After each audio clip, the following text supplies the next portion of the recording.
And it's lights out and away we go. Valtteri Bottas pointing to... Oh no, look!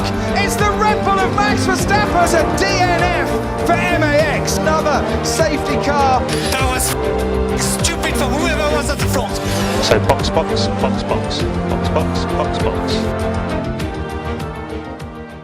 Hello everybody, my name is Musa Amir and welcome to the Pit Lane Africa, a brand new channel aimed at connecting with all motorsport and Formula One fans on this great continent of ours. And in our first video, we're going to be looking back at the history of the sport right here in Africa as we provide answers to your burning questions from the drivers to the races to the different venues on the continent. Just sit back, relax as we take you on a blessed journey through time.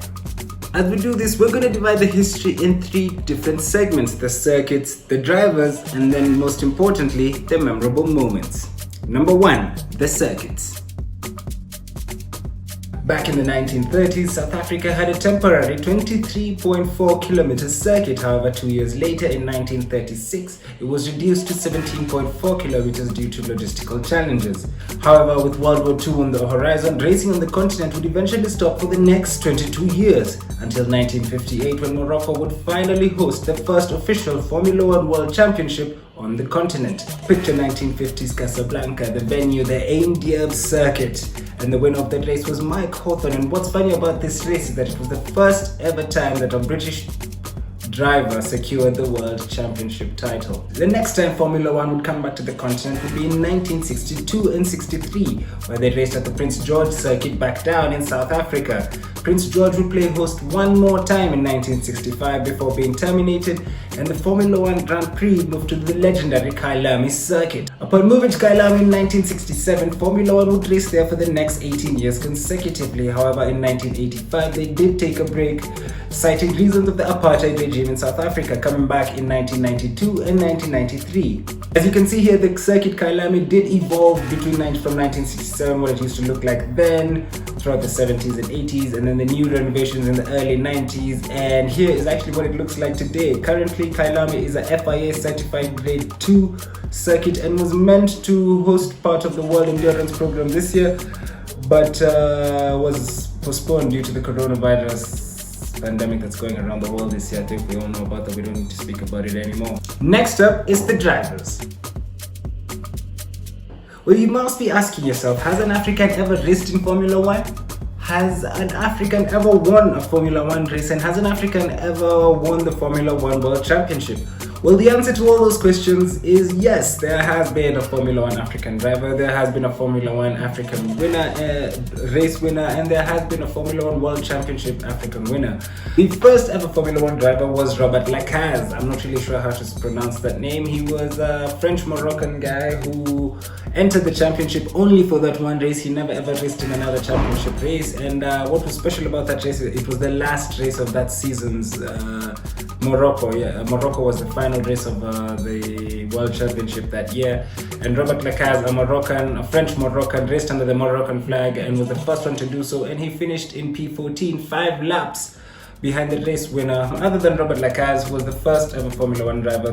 Most of the other Formula One drivers have come from South Africa. There are 23 of them. They have participated in a total of 151 Grand Prix.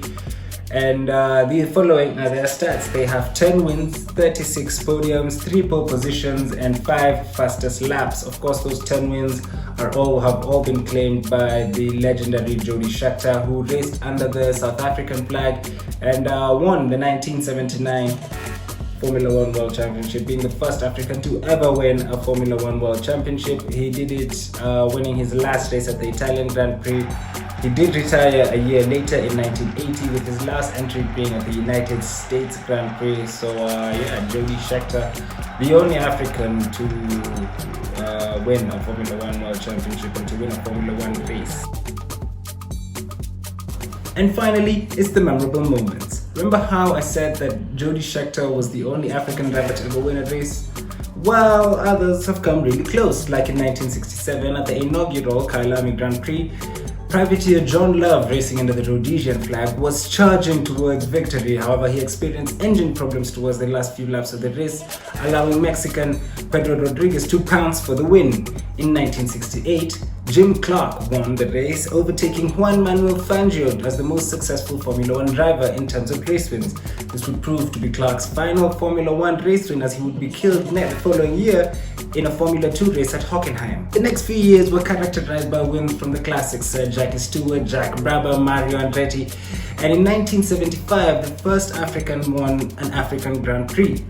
Jody Scheckter won the South African Grand Prix on home soil in 1975. The 1977 event was one of the saddest of Formula 1 history, where driver Tom Price was killed in an accident where he actually ran over Marshal Jansen van Buren, excuse me if I've said that wrong, in the race. The late Niki Lauda ended up winning that race, but I suppose it was never ever remembered for the winner, as opposed to the sad loss of 2 lives in one weekend. The rest of the years were dominated by the likes of Villeneuve and Riccardo Patrese. Going into the 1980s, turbocharged cars particularly loved the circuit. The first circuit, due to its high altitude, allowed the forced induction engines to regulate different types of air.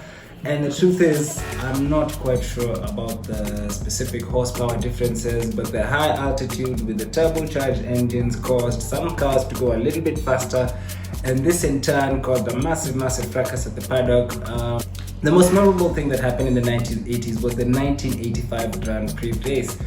The race was mired with a lot of controversy at the time, because of the South African government at the time had imposed a state of emergency enforcing apartheid law, and a lot of the international teams were very much against this and did not want to race there. In fact, a couple of teams such as Liger and Renault refused to send their drivers there. The French government were very opposed to even sports reporting in South Africa, and eventually that would prove to be the last race in Africa under the apartheid regime in South Africa. And a few days after the Grand Prix, FIA president at the time, Jean-Marie Balestre, announced that Formula 1 would not be returning to South Africa so long as the apartheid regime was there.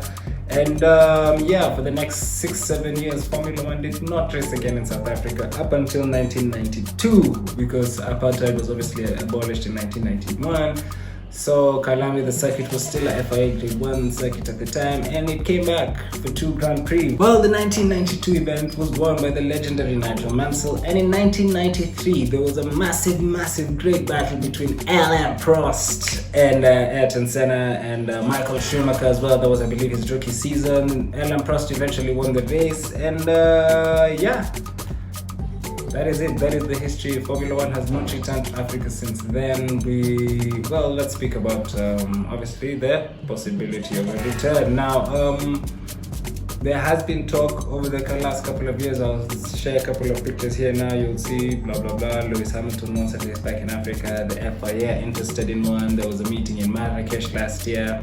There was a meeting in South Africa as well. So there's hope. I suppose there is hope for whatever. If there's anything I've left out in the history of Formula 1, please do let me know in the comments below. Of course, you guys from your different countries in Africa, you might know a little bit more than me. My research is based purely off of the internet. If you have pictures, if you have stories about Formula 1 or any sort of single-seater racing back in your country, leave them down in the comments below. Subscribe to the Pit Lane Africa. We've got a special video coming up this week soon. It's a karting video. And man, we're doing this. We're doing it big this time. We're doing it right, and we would love for you guys to stay connected to the channel, support us. We love what you do with the other channel. We were up to 150 subs before we got terminated, so yeah, we are doing this again.